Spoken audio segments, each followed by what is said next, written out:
tu gères. Quand les gens, c'est pourquoi il s'est présenté d'abord sa taille. Si sa taille qui est là, et que c'est armée contre armée, il n'y a aucun problème. Mais la tactique maintenant, ils ont vu sa taille. Et quand tu regardes les deux armées, le plus grand, c'est Goliath. Tu le vois. Quand il a su maintenant que tout le monde l'a vu, il va parler. Choisissez un homme parmi vous qui va lutter contre moi. Si je le vainc, vous êtes soumis à nous. Si il me vainc, et nous sommes soumis à vous. Il sait que le fait d'être sorti, d'avoir montré sa taille là, il n'y a pas quelqu'un. Si c'est un groupe, il n'y a pas de problème. Mais si c'est individuellement, il sait bien que dans le groupe d'Israël, il n'y a pas un seul homme qui va sortir pour lutter contre Goliath. Depuis ce moment-là, c'était fini. Il venait de tuer l'armée d'Israël. Il venait de vaincre. Par les paroles, les gens arrivent à vous vaincre. Arrivent à vous vaincre. Et c'est fini pour vous. Vous ne pouvez pas réagir. Depuis ce jour-là, pendant 40 jours, qu'est-ce que les Israélites ont dit? Ils ont commencé à crier. Si tu lis la suite, on va pas. Ils ont commencé à crier. 40 jours. Je ne sais pas quel jour David est arrivé. Quand David est arrivé, Goliath est sorti encore. Cette fois-ci, il a exagéré. Il a commencé à diminuer leur Dieu. Prépare ce passage-là, c'est là. Il a commencé à préparer, mépriser leur Dieu. C'est-à-dire eux-mêmes, ils sont esclaves de Saül. Leur Dieu est incapable. Tout ça. Mais il savait qu'il avait tout gagné. Il savait qu'il a tout gagné.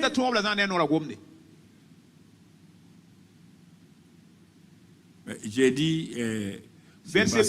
j'attendais que tu envoies ces versets. Le verset dit surtout. Si tu ne connais pas la Bible, là, dis à quelqu'un qui est assis à côté de toi de lire la Bible, te dis, toi tu... Voilà ce qu'il dit d'abord au 10. Le Philistin dit encore, je jette entre ce jour un défi à l'armée d'Israël. Tu vois? Il lance un défi à l'armée. Il lance un défi à l'armée. Et regardez la suite. Donnez-moi un homme. Regardez le langage de Satan. Vous voulez prier. Israël adorait et priait tous les jours, mais regardez-les. Le langage les a déjà mis KO. La suite, mon frère. Saül et tout Israël entendirent les paroles des Philistins et ils furent effrayés et saisis d'une grande crainte.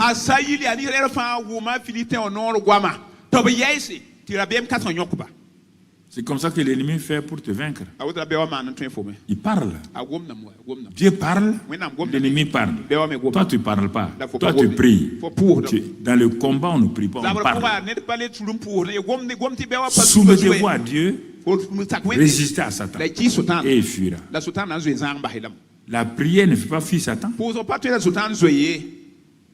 La prière ne fait pas fuir Satan. Qui es-tu? On te dit que tu es esclave de Saül. Toi, citoyen d'Israël. Ton Dieu grand Jéhovah. Jéhovah Nissi. Celui qui n'a jamais perdu un combat. est ton père, tu es dans son armée, on vient te dégrader, que tu n'es qu'un esclave, et tu acceptes ça, ce n'est même pas la peine de combattre, va signer un traité des choses. Tu es vaincu.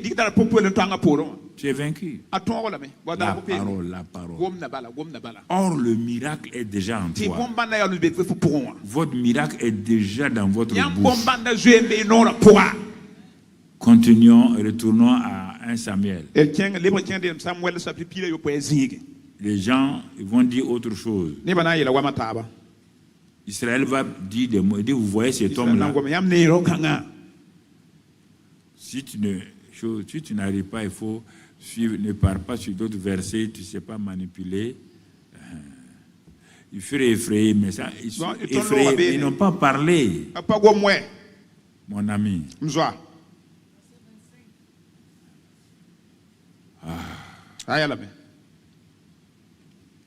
Pas gâter mon message, mon gars.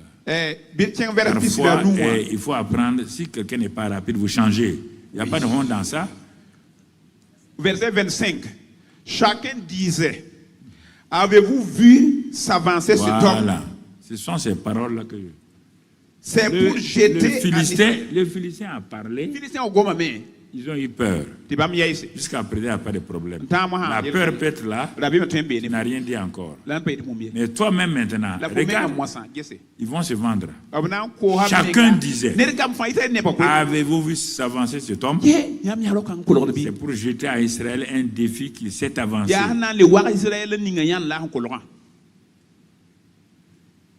Maintenant, ils vont ajouter une parole.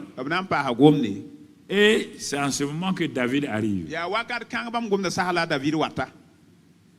La parole qu'ils vont ajouter là, ça va tomber dans les oreilles de David. Il dit, si quelqu'un tue Goliath, le roi le comblera de richesses. Il lui donnera sa fille. Et il affranchira la maison de son père en Israël. Malgré quand ils ont dit ça, quelqu'un est sorti. Pour sortir, il faut d'abord que tu crois que tu es vivant. Est-ce que tu as déjà vu un mort gendre du roi? Non,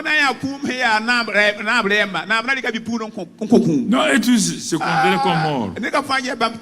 Ils sont morts. Ça me sert à quoi? D'aller là-bas? La fille du roi, là, ça va servir à un David est arrivé. Bon, quand il a parlé pour ne pas trop... Quand il a parlé, ses frères l'ont bloqué. Donc tu vois, il y a les paroles de ton adversaire. Il y a les bons conseillers qui sont dans l'église, qui vont venir te voir et dire, ma soeur, vraiment, nous savons que tu es un bon chrétien, une bonne chrétienne. Vraiment, nous t'admirons. Mais ici, là-haut, on a appris que tu veux faire ça là. Tu n'as pas vu? L'autre là a fait ça. Il a eu tel problème. En tout cas, bon, on ne veut pas te décourager. Mais, bon, donc, ouais. Ça, c'est encore les bons frères.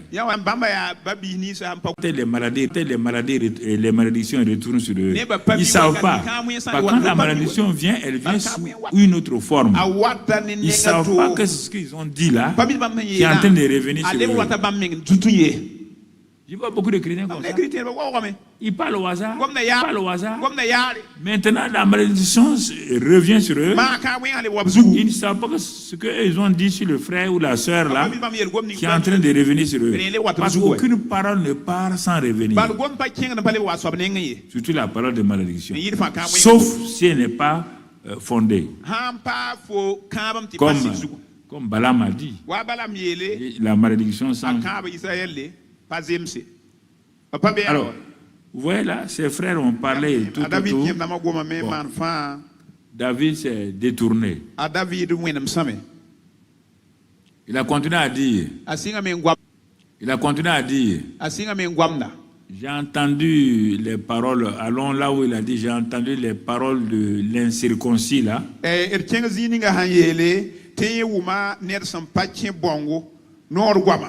Tu vois, il parle. Que fera-t-on à celui qui tuera ce Philistin et qui ôtera l'opprobre des dessus d'Israël? Il dit, mais qui est donc ce Philistin? C'est un circoncis. Le Philistin a dit à Israël, vous êtes esclaves de Saül. Ça vaut mieux encore. Mais David dit que le Philistin là, il est un incirconcis.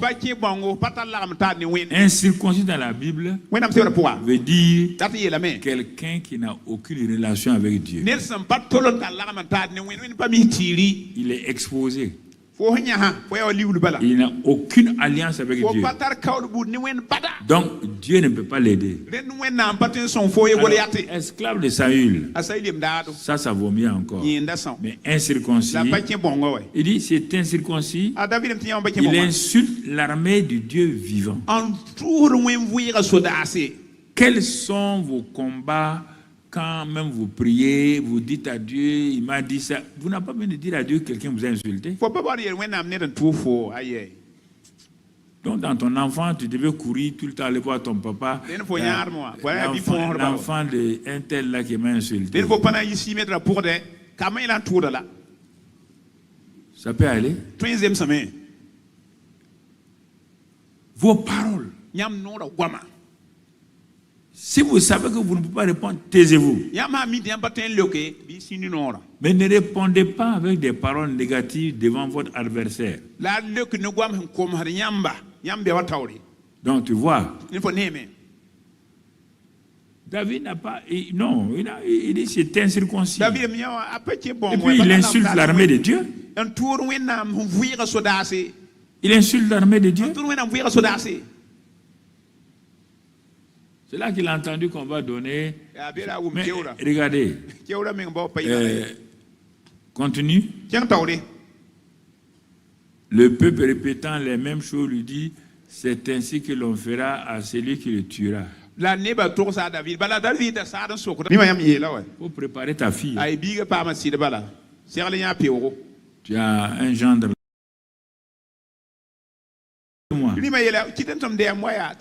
Je vais le saluer. Allons un peu plus loin. Quand David dit à Saül que personne ne se décourage à cause de ce Philistin, ton serviteur ira se battre avec lui. Regardez la réponse. Saül dit à David, je n'ai pas dit que tu ne veux pas être mon beau. Mais je vais te dire une chose. Tu ne peux pas aller te battre avec ce Philistin. Car tu es un enfant. Et il est un homme de guerre dès sa jeunesse. Vous voyez? Toutes tes paroles. C'est les paroles qui vous créent des problèmes. Celui à qui vous attendez qu'il vous encourage, il vous décourage. Vous voyez, frère, si vous n'apprenez pas à fermer vos oreilles aux paroles de ceux qui sont autour de vous, c'est difficile. Vous n'avez qu'à aller prier comme vous voulez. Vous ne pouvez pas vaincre. Quand il parle de prière, là, les gens croient que je suis contre la prière. Non. La prière n'est pas un secret. La prière n'est pas une arme pour vaincre Satan. On te dit résiste. Et il fuira. On n'a pas dit prie. Il faut arrêter ça.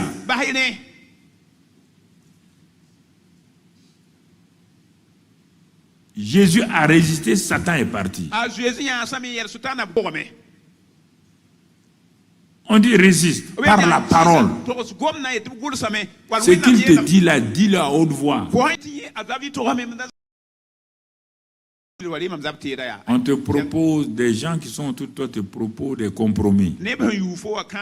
Bon, si tu veux signer ce contrat-là, Si le met, mais ça. Pour David, et Goliath était mort.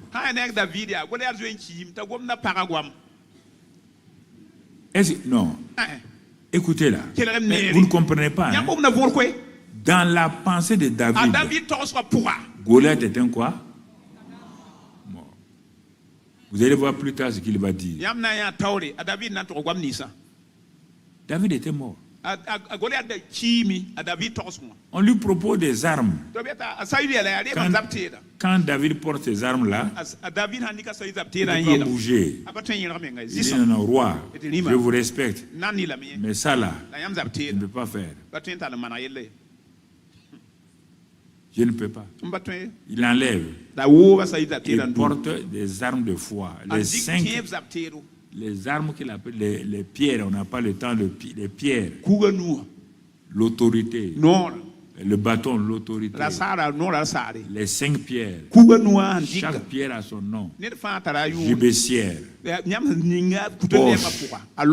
Et ensuite, fronde. Toutes ces armes-là ont un sens dans le combat. Mais l'arme la plus principale dans le combat, ce n'est pas ces armes-là, c'est ça bouge toujours. Toujours ça bouge. Regarde. Quand il a pris ces armes-là, mais il a influencé, Goliath a influencé la pensée des Philistins, mais David influence la pensée de Goliath en retour.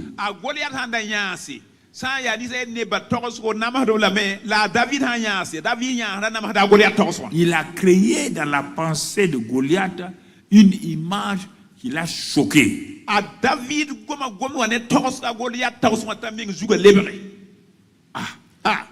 Quand Goliath a vu la suite, il s'avança contre le Philistin. Bon, le Philistin aussi s'approcha de David. On saute, on va un peu plus loin. David dit au Philistin. Il avait ses armes. Quand le Philistin, Goliath a vu les armes de David, il est tellement fâché qu'il dit ah bon? Donc c'est moi ton chien.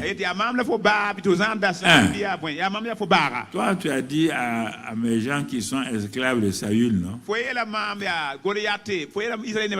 Regarde-moi, toi tu n'es qu'un chien. C'est ta bouche qui a dit, non? Donc c'est fini pour toi. David dit bon. Il dit, tu viens contre moi comme on vient contre un chien. Donc c'est fini. La bouche de Goliath a proclamé sa fin. Proclamer sa fin. N'enterre pas ton entreprise. N'enterre pas ton travail en disant que telle personne est contre toi. En disant que les prix des choses ont augmenté maintenant, on ne sait plus comment on va faire.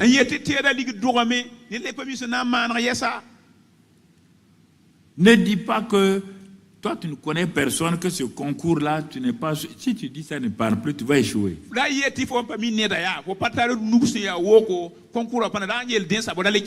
Avant d'être chrétien, tous les diplômes que j'ai pas jusqu'au baccalauréat. Parce qu'après ça que je suis devenu chrétien. Je n'étais pas chrétien.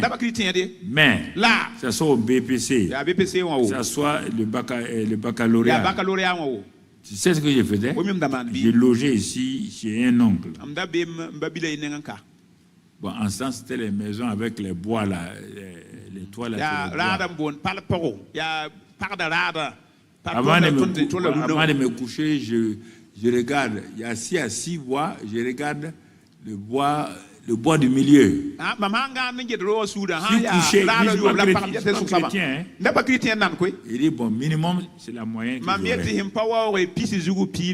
je suis sous le 3e bois. Je serai, donc, j'aurai minimum la moyenne. Deuxième image. Quand j'ai dit ça, je regarde le tableau. En ce temps, on affichait les résultats sur les tableaux. Et les candidats s'en vont pour voir. Je ferme les yeux. Et je pointe le doigt sur le tableau. Tout ça, c'est avant de dormir. Et je vois mon doigt pointer sur mon nom sur le tableau des réussites. La liste des candidats admis. Quand je pars, toujours dans ce que je disais, quand je vais partir, je vais entendre, je vais voir mon nom. C'est ça qui s'est passé. Je n'étais pas chrétien. Mais quand j'ai vu ça dans la Bible, je dis j'étais un pré-chrétien. J'étais un chrétien avant d'être chrétien. C'est là que Dieu m'a dit, non, il dit, mais tout homme que j'ai créé a ces choses en lui. Mais parfois, vos pensées personnelles, traditionnelles vous empêchent. Même le païen, j'ai mis ces choses en lui. C'est pourquoi tu vois des païens qui réussissent. Ils font des exploits partout. Parce qu'ils croient ça. Ils croient que Dieu est avec eux. Ils croient que Dieu les guide. Ils croient ça. Mais si quelqu'un est chrétien, il est négatif. Il ne voit que le négatif. Il a beau être chrétien, il ne réussira pas. Et puis il parle négatif. Il ne peut pas réussir. C'est ainsi que David a fait. Et quand David a fait ça, mon frère, il a couru. Il a lancé sa pierre. Le Saint-Esprit a pris la pierre. Il a enfoncé dans le crâne de Goliath. Mais puisqu'il a déjà dit à Goliath, je veux couper ta chair, la donner aux oiseaux. C'est pourquoi j'ai dit, pour David, Goliath était quoi? Quand tu vas couper le corps de quelqu'un, donner aux oiseaux, ça veut dire que le type est mort. Goliath, il était là sur ses 2 pieds, mais pour David, c'était un mort. Que vois-tu? C'est pourquoi Dieu dit, que vois-tu? À quoi penses-tu? Et que dis-tu? Ces 3 choses sont importantes. Que vois-tu? À quoi penses-tu? Et que dis-tu? Ce que tu penses, ce que tu vois, ce que tu dis vont déterminer, ces 3 choses vont déterminer toujours ton succès dans la vie. Si tu penses négatif, tu vois négatif, tu vas parler négatif. Et ça sera la fin. Je vais terminer simplement en disant, regardez la femme qui avait la perte de sang. Vos paroles bloquent Satan, mais vos paroles peuvent mettre en exergue aussi la puissance de Dieu en votre faveur. Regardons cette femme dans Marc 5. Jésus a quitté chez Jairus et il partait. Bon, il y a une femme qui était malade depuis 12 ans. Elle perdait son sang et les gens, chacun sait qu'elle est en train de mourir parce que la vie est dans le sang et perdre son sang, c'est perdre la vie.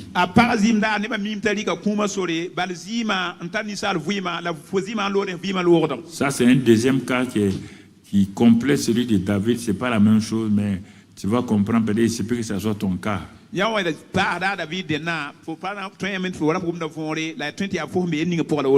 a parlé à Goliath direct. Mais cette femme ne peut pas parler directement à Jésus, non. La Bible dit que, ayant entendu parler de Jésus, écoute-moi les deux expressions. Première expression, ayant entendu parler de Jésus. La foi vient de ce qu'on entend. Le cas de cette femme et le cas de David, c'est différent. David, c'est un homme qui était déjà rentré, qui est en lui-même, qui est rempli de la parole, mais cette femme, non, elle était désespérée. Il se peut que ce matin, ton cas ressemble au cas de la femme. Tu es désespéré dans une situation familiale, dans une situation professionnelle, dans une situation, je ne sais pas, de maladie, ou je ne sais pas quel est ton état de désespoir. Puisqu'elle avait tout perdu,